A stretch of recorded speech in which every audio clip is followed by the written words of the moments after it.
Have you ever looked at a list of numbers that just goes on and on forever and wondered, where is it all going? You might think an infinite list is just pure chaos. But what if I told you that some of these endless journeys have a very specific, predictable destination? All right, let's just jump right in with a super simple example. Look at this list. 2, 4, 2, 4, and it just keeps going, forever. It's predictable, right? But this basic little pattern is hiding a really big question.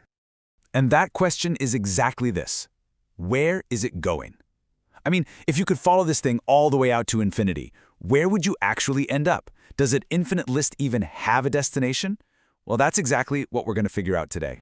To get there, we first need to get on the same page with our vocabulary. Before we can talk about the destination, we got to understand the journey. So let's start with the basics. What exactly is a sequence? A sequence is really just the fancy math name for an ordered list of numbers. That's it. Think of it like a function where you only plug in positive whole numbers, 1, 2, 3, and so on. That little number down below, the subscript, that just tells you its place in line.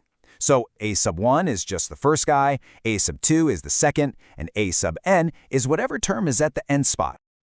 So there are basically two main ways to write the rules for this journey.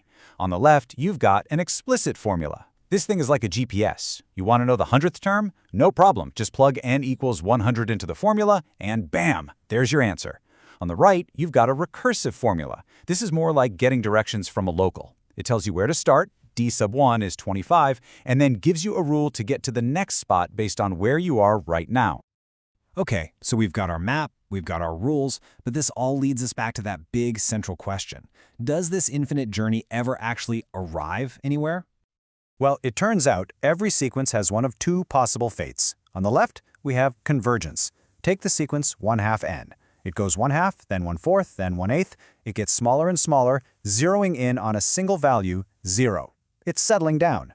But on the right, we have divergence, and that's our old friend from the beginning, just bouncing between 2 and 4 forever. It never settles down on one number. It has no single destination. So what does it really mean for a sequence to converge? Well, the numbers in the list can't just be wandering around randomly. They have to get closer and closer, we're talking infinitely closer, to 1 and only one specific value. Here's a great way to picture this. Imagine two walls, a ceiling, and a floor, and they're squeezing in, getting tighter and tighter around that one special number. If the terms of your sequence eventually get stuck inside that tightening band and can never escape, well, that value it's trapped around, that's its limit. That's the ultimate destination of the journey. But, what happens when you're not just given the formula?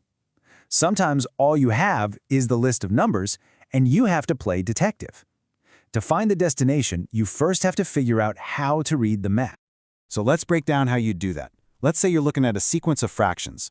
Step 1, you check out the numbers on top. 2, 4, 8. Wait a minute, those are powers of 2. Step 2, you look at the bottom numbers. 1, 3, 5. Hey, those are just the positive odd integers. Step 3, you smash those two patterns together into one formula. And then, step 4, the big payoff. You use that formula to finally figure out if this journey actually goes anywhere. Now, this is where it gets really interesting. It turns out there are these two incredibly useful properties, these two rules of the road, that can tell us a ton about a sequence's behavior without us having to do all that much calculation. First up is this idea of being monotonic. It sounds a little complicated, but it's not. It just means the journey is always headed in one general direction. It's either always going up or it's always going down. It never turns around and doubles back on itself. Think of a monotonic sequence as a really stubborn traveler. It picks a direction and just goes. It might slow down, sure, but it never reverses course. On the flip side, that sequence we saw that bounces between 2 and 4, that's the definition of indecisive. It's constantly changing its mind, so it is not monotonic.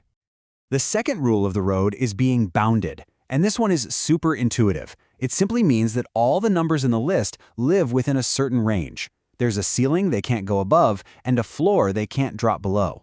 Exactly. The entire sequence is contained. It can wiggle around all it wants inside that space, but it's trapped. It can't break through the ceiling, and it can't fall through the floor. Okay, so we've got these two ideas. Monotonic, which means it's always heading one way, and bounded, which means it's trapped between a floor and a ceiling. Now, what happens when a sequence has both of these properties?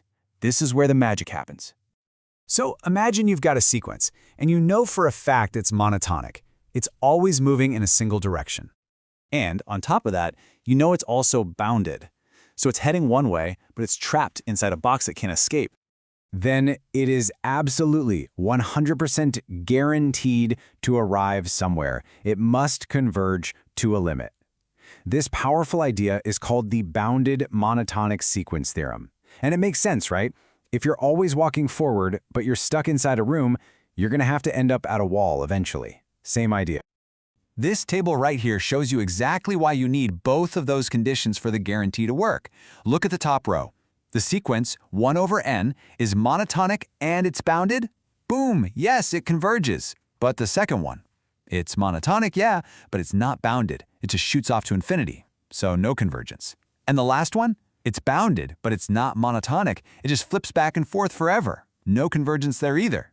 See, the guarantee only kicks in when you have both. It always takes two, monotonic and bounded. One without the other just isn't enough to promise that the journey has a final destination. And really, this is the core idea of our whole explainer. If any process, no matter how long or infinite it seems, is consistently moving in one direction and it's confined within certain limits, it is destined to settle down. It will find an endpoint. Which really makes you wonder, doesn't it?